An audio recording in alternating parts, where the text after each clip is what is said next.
जय जय रघुवीर समर्थ. मनाच्या श्लोकांची उजळणी यामध्ये आज आपण श्लोक 66वा पाहणार आहोत. नव्हे सार संसार हा घोर आहे, मना सज्जना सत्य शोधून पाहे. जनी विष खाता पुढे सुख कैचे, करी रे मना ध्यान या राघवाचे. जय जय रघुवीर समर्थ.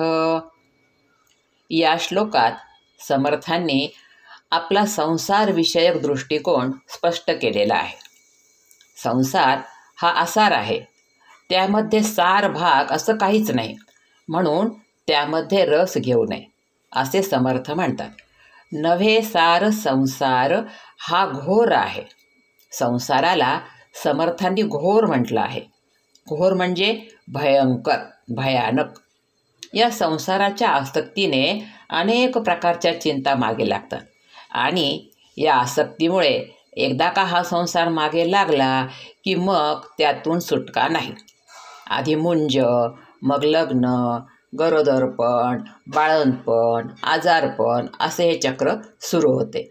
त्यानंतर आपल्या मुलांचे, नातवांचे कार्य सुरू होते, तेही आपल्याला करावेच लागते. यातून आपण सुटका करून घेऊ म्हटलं तरीही होत नाही. यासाठी संसारात सार नाही हे शिकलं पाहिजे.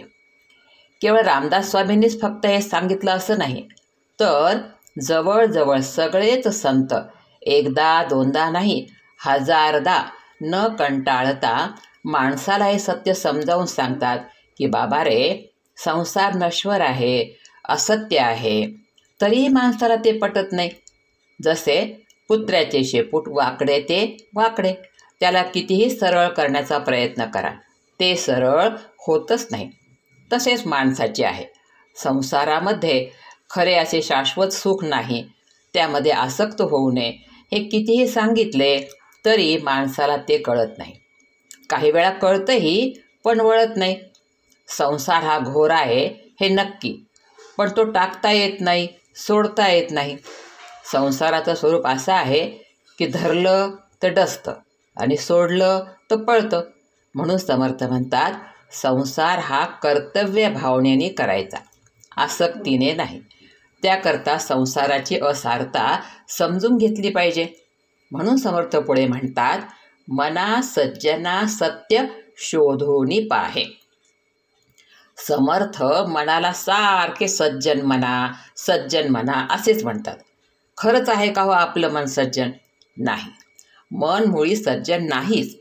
पण जसे आपण एखाद्या खोडकर मुलाला तू शहाणा आहेस हो बाळ असं म्हणतो ना, जरी तो शहाणा नसला तरी, कारण आपली अपेक्षा असते की त्याने शहाणे व्हावे. तसं समर्थांना मनाने सज्जन व्हावं असे अपेक्षित आहे, म्हणून ते त्याला सतत हे सज्जन मना असे म्हणतात. समर्थ म्हणतात, हे मना, तू सत्य नेमकं काय आहे ते जाणून घे. सत्य हे शाश्वत, त्रिकालाबाधित आहे. म्हणजे जे कालही होतं, आजही आहे आणि उद्याही राहणार आहे, त्यामध्ये बदल नाही, म्हणून ते सत्य आहे. संसाराचं कसं आहे, ते परिवर्तनशील आहे.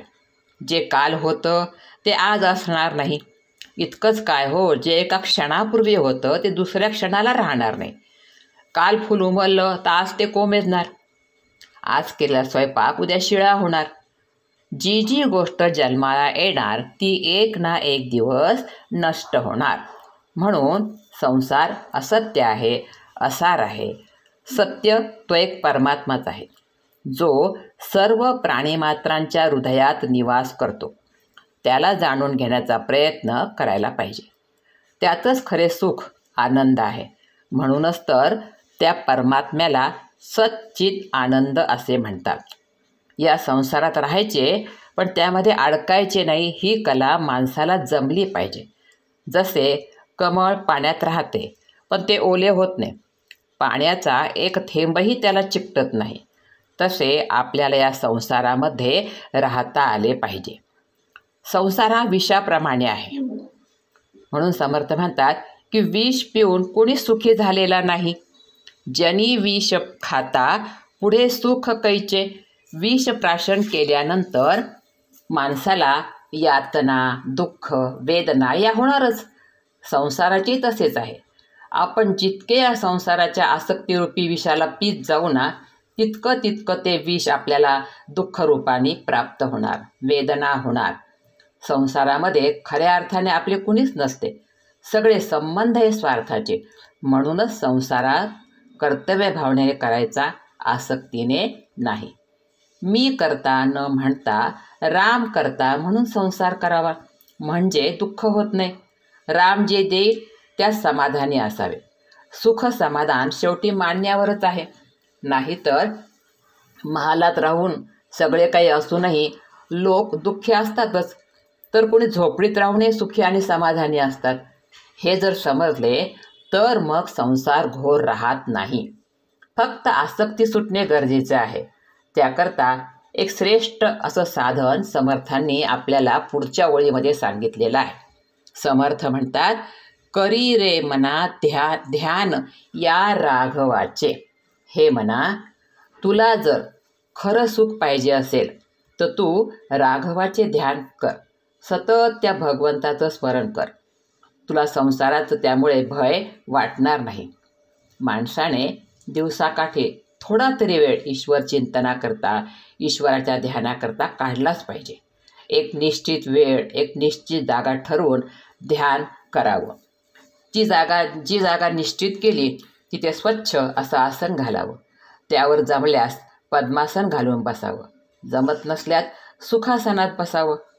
पाठीचा कणा ताठ ठेवावा. आपल्यासमोर, दृष्टीसमोर आपल्या इष्टदेवतेची किंवा गुरुची प्रतिमा अथवा फोटो ठेवावा. चांगल्या तुपाचा दिवा लावावा आणि त्या इष्टदेवतेचं स्मरण करून ध्यानाच्या अभ्यासाला सुरुवात करावी.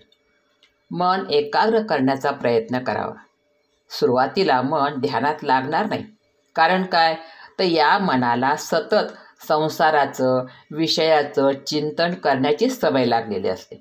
म्हणून ध्यानाला बसलं की संसारातील गोष्टीच आठवतात.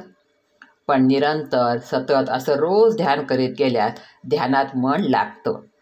म्हणतात ना, करत करत अभ्यास जडमती होत सुजान. सततच्या अभ्यासाने मंदबुद्धी असणारेही ज्ञानी होतात. अशा या नित्याच्या ध्यानाने मनाला शांतता मिळते आणि संसाराचं विष उतरत जातं. मग संसार घोर वाटत नाही आणि संसाराची असारता पण लक्षात यायला लागते. नामदेव महाराजांनी आपल्या एका अभंगामध्ये असे म्हटले आहे, संसारी असावे असोनी नसावे, कीर्तन करावे वेळोवेळा. संसारात राहून सतत ईश्वर चिंतन, मनन, कीर्तन करावे म्हणजे संसार सुखाचा होतो. हा भाग तुम्हाला कसा वाटला ते कमेंट्समध्ये कळवा. आवडल्यास लाईक करा, शेअर करा आणि हो, सबस्क्राईब करायला विसरू नका. धन्यवाद. जय जय रघुवीर समर्थ.